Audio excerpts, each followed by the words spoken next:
We are waiting for that. Pakistan army is that army.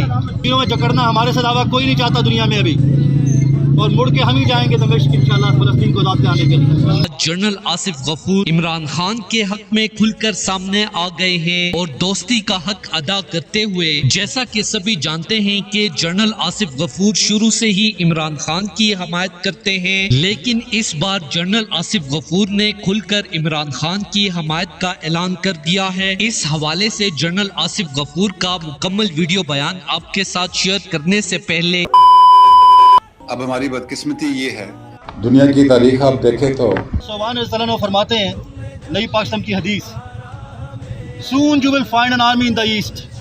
अनकरीब तुम लश्कर एक देखोगे मशरिक से नमूदार होता हो।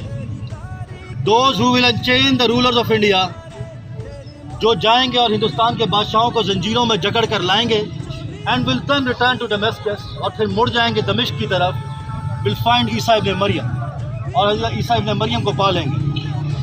तो तुम में से जो शख्स उस दौर को पाले, उस लश्कर में जा मिले, क्योंकि बिल आखिर उस लश्कर की क़यादत मेरे बेटे मेहदी के पास होगी। We are waiting for that. Pakistan army is that army.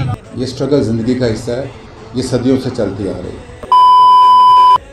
दोस्तों, जनरल आसिफ गफूर ने कहा कि पाकिस्तान के सबसे बड़े सियासी और ईमानदार लीडर को हमने अपनी अना और फायदे के लिए कैद कर रखा है। हालांकि इमरान खान ने हमेशा अपनी फौज की हमायत और सपोर्ट की है। हमारे कुछ नादान ऑफिसर अपने थोड़े से फायदे के लिए पाकिस्तानी कौम और पाकिस्तान का बेहद नुकसान कर रहे हैं। मैं खान साहब का दिल से शुक्रिया अदा करता हूँ कि इन्होंने अपने दौरे हुकूमत में मुझे मुकम्मल सपोर्ट किया और हमेशा हक पर खड़े होने में मेरा भरपूर साथ दिया है। अब टाइम आ चुका है कि अपने प्यारे मुल्क पाकिस्तान के लिए मेरे साथ साथ पाकिस्तानी अवाम भी इमरान खान के लिए खुलकर सामने आए और आवाज उठाए। दोस्तों, इस हवाले से अपनी राय का इजहार कमेंट सेक्शन में दें। वीडियो अच्छी लगे तो लाइक करें और इस चैनल को सब्सक्राइब करें।